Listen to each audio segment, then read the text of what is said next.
क्या आप जानते हैं नासा की तरफ से लॉन्च किया गया वॉयेजर 1 स्पेसक्राफ्ट इस वक्त ज़मीन से 22.5 अरब किलोमीटर दूर जा चुका है और वो अभी भी ज़मीन से राब्ते में है। लेकिन कैसे?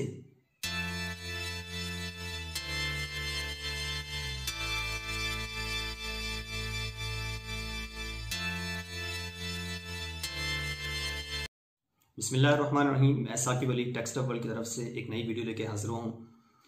मैं अक्सर हैरान होता था कि स्पेस के अंदर जाने वाले जितने भी स्पेस एक्सप्लोरेशन प्रोग्राम्स हैं, स्पेस क्राफ्ट्स हैं, इंटरनेशनल स्पेस स्टेशन है या हबल टेलीस्कोप है, या जितने भी फ्लाई बाय मिशंस हैं, लैंडिंग मिशंस हैं, लूनर लैंडिंग मिशंस हैं, उनके साथ ground station, earth station, command and control station आपस में कैसे राब्ते में रहते हैं। लाखों करोड़ों अरबों किलोमीटर दूर जाने वाले ऑब्जेक्ट्स, स्पेस क्राफ्ट्स ज़मीन से कैसे कंट्रोल किए जाते हैं।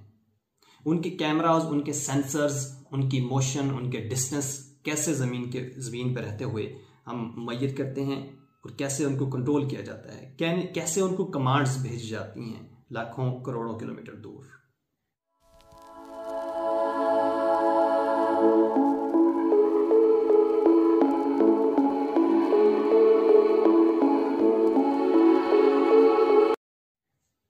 तो जब मैंने स्टडी किया तो ये एक बहुत बड़ा बैकबोन नेटवर्क है।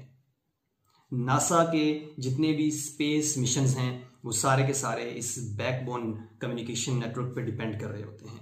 इस कम्युनिकेशन नेटवर्क की पैदाइश नासा की पैदाइश के साथ ही शुरू होती है 1958 के अंदर, जब यूएस आर्मी को अपने एक्सप्लोरर 1 सैटेलाइट को ट्रैक करने के लिए किसी कम्युनिकेशन नेटवर्क की जरूरत पड़ती है।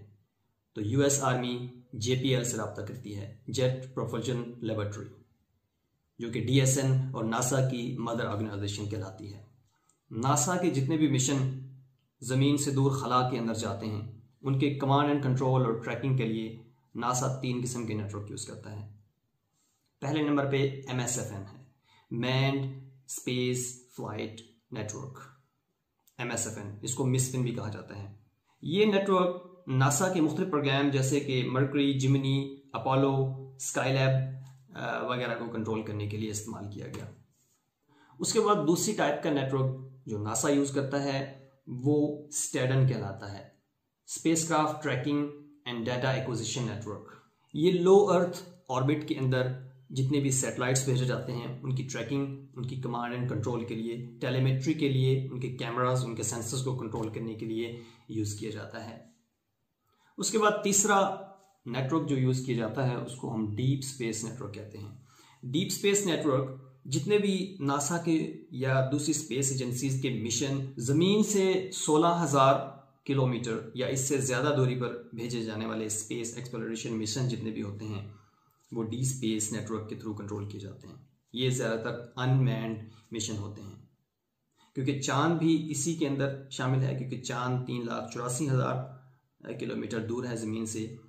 तो जितनी भी कम्युनिकेशन चांद पे जाने वाले मिशंस की जाती है वो डीप स्पेस नेटवर्क के थ्रू ही की जाती है। 2009 से पहले ये 3 स्पेस नेटवर्क्स यूज़ किए जाते थे। उसके बाद पहले जो 2 नेटवर्क्स थे उनको मर्ज करके एक बना दिया गया और उसको नाम दे दिया गया space flight tracking and data acquisition network, STDN कहा जाने लगा। STDN को फिर मजीद रिप्लेस कर दिया गया TDRSS के जरिए, tracking and data relay satellite system. Currently इस वक्त स्पेस एक्सप्लोरेशन प्रोग्राम्स के लिए जो कम्युनिकेशन नेटवर्क यूज़ किए जा रहे हैं वो 2 टाइप के हैं, एक डीप स्पेस नेटवर्क और दूसरा TDRSS। डीप स्पेस नेटवर्क और TDRSS का एक ब्रीफली अगर कंपैरिजन करें तो 16,000 किलोमीटर से दूर जितने भी स्पेस मिशन भेजे जाते हैं वो DSN के थ्रू कंट्रोल किए जाते हैं। उससे नीचे बुलंदी के ऊपर जितने भी स्पेस मिशंस होते हैं वो लो अर्थ ऑर्बिट के अंदर कंसिडर किए जाते हैं और उनको कंट्रोल करने के लिए बहुत ज़्यादा फैसिलिटीज़ आपको चाहिए होती हैं, क्योंकि लो अर्थ ऑर्बिट के अंदर घूमने वाले जितने भी सैटेलाइट्स होते हैं उनका व्यू ज़मीन के ऊपर बहुत थोड़ा नज़र आता है। जैसे जैसे कोई सैटेलाइट, कोई ऑर्बिटल मिशन जो है, स्पेसक्राफ्ट जो है ज़मीन से दूर जाता है, उसका व्यूइंग एंगल जो होता है वो बढ़ता जाता है। लिहाजा डीप स्पेस नेटवर्क के अंदर सिर्फ 3 फैसिलिटीज़ यूज़ की गई हैं। ये आपके सामने स्क्रीन पे नज़र आ रहा होगा कि पहली कैलिफोर्निया के अंदर, गोल्डस्टोन, दूसरी ऑस्ट्रेलिया कैनबरा के अंदर, और तीसरी मैड्रिड स्पेन के अंदर है। ये तीनों जो साइट्स होती हैं वो 120 डिग्री व्यू के अंदर जितनी भी सैटेलाइट कम्युनिकेशन होती है उसको रिसीव करती हैं, उनको सिग्नल्स भेजे जाते हैं, स्पेसक्राफ्ट को कमांड एंड कंट्रोल किया जाता है, उनकी ट्रैकिंग की जाती है। स्पेस के अंदर जाने वाला कोई भी मिशन, कोई सैटेलाइट, कोई स्पेसक्राफ्ट जो डीप स्पेस के अंदर दाखिल हो जाता है, वो डीप स्पेस के किसी एक स्टेशन के साथ 24 घंटे में कनेक्टेड होता है। अभी अगर कैनबरा के साथ कनेक्टेड है तो वो नेक्स्ट जो है वो कैलिफोर्निया के स्टेशन के साथ कनेक्ट हो जाता है।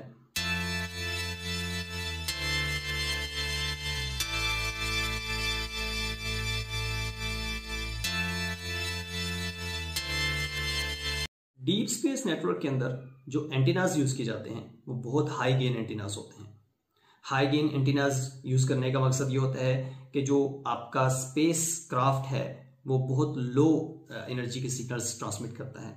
उसके अलावा ज़मीन से जैसे जैसे उसका डिस्टेंस बढ़ता जाता है उसकी जो सिग्नल स्ट्रेंथ होती है वो बहुत वीक होती जाती है। इन एंटेनास के बारे में ये कहा जाता है, जो ग्राउंड स्टेशन पे नस्ब किए गए हैं डीप स्पेस नेटवर्क के अंदर, इनके बारे में ये भी कहा जाता है कि ये खला के अंदर होने वाली एक सरगोशी को भी सुन सकते हैं, उसको भी बड़े अच्छे तरीके से ट्रांसलेट करके ग्राउंड स्टेशन पे आपको इंटरप्रेट कर सकते हैं। डीप स्पेस नेटवर्क की ये तीनों फैसिलिटीज़ जो हैं, इनका जियोग्राफिकल लेआउट अगर हम देखें तो ये एक वैली टाइप जगह पे बनाए जाते हैं, एक बॉल शेप वैली टाइप जगह के अंदर बनाए जाते हैं। सेमी माउंटेनियस जगह होती है, छोटा सा पहाड़ी इलाका होता है जहाँ पे रेडियो इंटरफेरेंस बहुत कम होती है। सबसे बड़ा साइज जो एंटीना का यूज़ किया गया उसका जो डायामीटर है वो 230 फीट है। ये तीनों स्टेशंस के ऊपर एक एक एंटीना यूज़ किया गया है। उसके बाद 34 मीटर के 5 एंटेनाज यूज़ किए गए हैं। 34 मीटर डायामीटर के 111 फीट डायामीटर के जो एंटेनाज हैं वो 5 हैं। कैनबरा और मैड्रिड के अंदर एक एक है और बाकी 3 जो हैं वो कैलिफोर्निया गोल्डस्टोन के अंदर यूज़ किए गए हैं। 70 मीटर जो एंटीना होता है वो हर वक्त यूज़ नहीं किया जाता। 70 मीटर एंटीना बहुत ज़्यादा पावर यूज़ करता है और ये हाई गेन सिग्नलिंग के लिए, हाई गेन रिसीविंग के लिए यूज़ किया जाता है। लिहाजा इमरजेंसी मिशंस के अंदर या ऐसी जगह जहाँ पे नॉर्मल एंटेनाज जो हैं वो 34 मीटर 26 मीटर एंटेनाज काम नहीं करते या प्रॉपर सिग्नल रिसीव नहीं करते, तो उस जगह 70 मीटर हाई गेन एंटीना को यूज़ किया जाता है। तो ये एंटीना काम क्या करते हैं?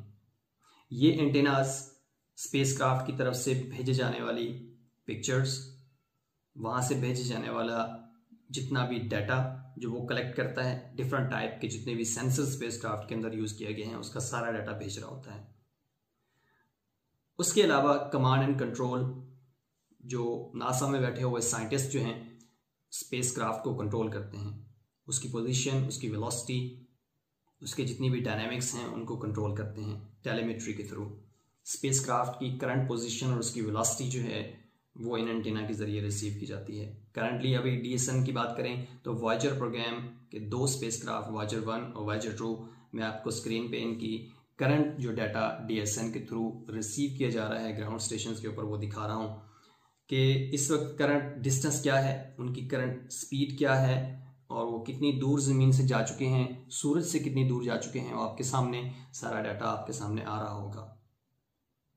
दूसरा प्रोग्राम जो डीएसएन के थ्रू कंट्रोल किया जा रहा है वो मार्स मिशन है, अनमैन मार्स मिशन है। वो एक रोवर है जो जुलाई 2020 के अंदर मार्स की तरफ भेजी गई।